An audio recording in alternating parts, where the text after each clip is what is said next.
So it's time for inspections. If the inspections have not already been scheduled, they're going to be scheduled through the Showing Time app, which is what we've been using to schedule our regular showings. So this time you'll get a text and it'll say inspections. There will be a whole house inspection usually. That one lasts a couple hours. That's when they kind of look at everything in the house.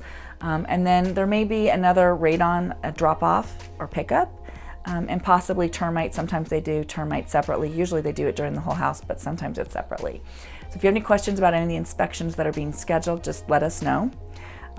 For pickup and drop off of radon, you don't have to get out of the house for that. You're welcome to stay home. It's just going to be a quick pickup or drop off.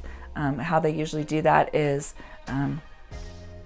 they will drop off the radon a couple days before the whole house inspection and then pick it up during the whole house inspection, or often they'll drop it off during the whole house inspection and pick it up a few days afterwards.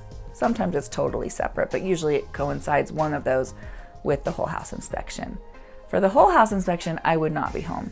We just kind of let them come in and do their thing. Often the buyer will come in as well, and the buyer's agent, so that the inspector can talk to them about the house.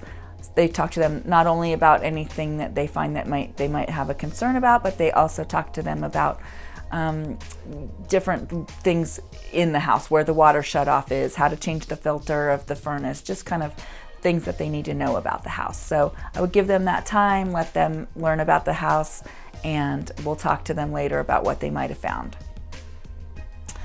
What can you do to get ready for that? So the inspector is going to be looking at all different areas of the house. So number one, if you have a house alarm, make sure that's off.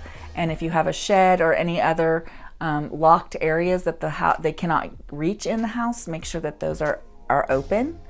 The inspector is going to be looking at all of the mechanicals. So make sure that if there's storage, if your mechanicals are in a storage area, that there's a pathway to get to any of those things: the sump pump, the heater, the water softener, the water heater, the furnace, any of those mechanicals that they need to get to. Make sure that they can reach those, the electrical box as well.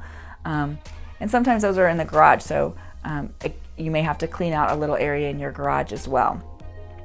Also make sure they can get to any attic access. So sometimes attic accesses are, push up in closets or whatnot, but make sure that they could potentially put a ladder there and get up into the attic. If it's a pull down, make sure that there's room to pull down the stairs for that. And in a garage, you may have to move a vehicle so that they can get up into that attic access. We just want to make sure that they have access to anywhere in the house that they need to be, because if they don't, sometimes that means they're going to have to reschedule and come back after you've cleared that path for them, and we just don't want any delays. A couple more things that would be helpful for you to do before the inspector comes: make sure any pilot lights are lit. Like, for example, if you turn your pilot light off on your gas fireplace, make sure that's lit, because if they can't turn it on, they'll just tell us that it doesn't work. So they'll be asking us to show that works, so it's easier if it's just on when they're there. Also, if you have pets, take them with you. If you can take them with you to keep them safe and get them out of the house for the inspections. So once that whole inspection process is done, they're going to create a report. Usually the buyer gets that report the next day.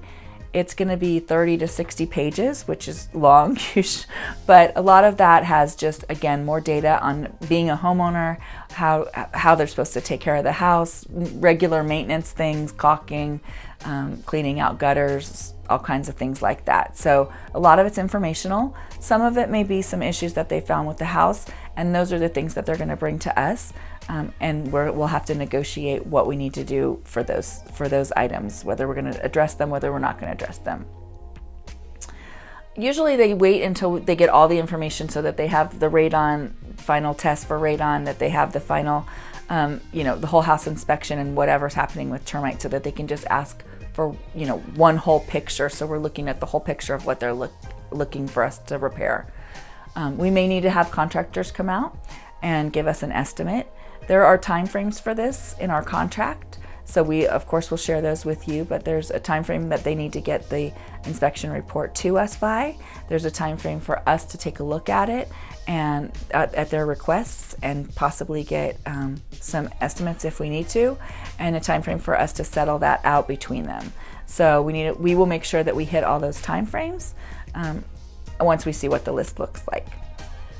So that's about it for inspections. As soon as we get that report, we will get it on to you, work through that negotiating process, and we'll be one step closer to closing.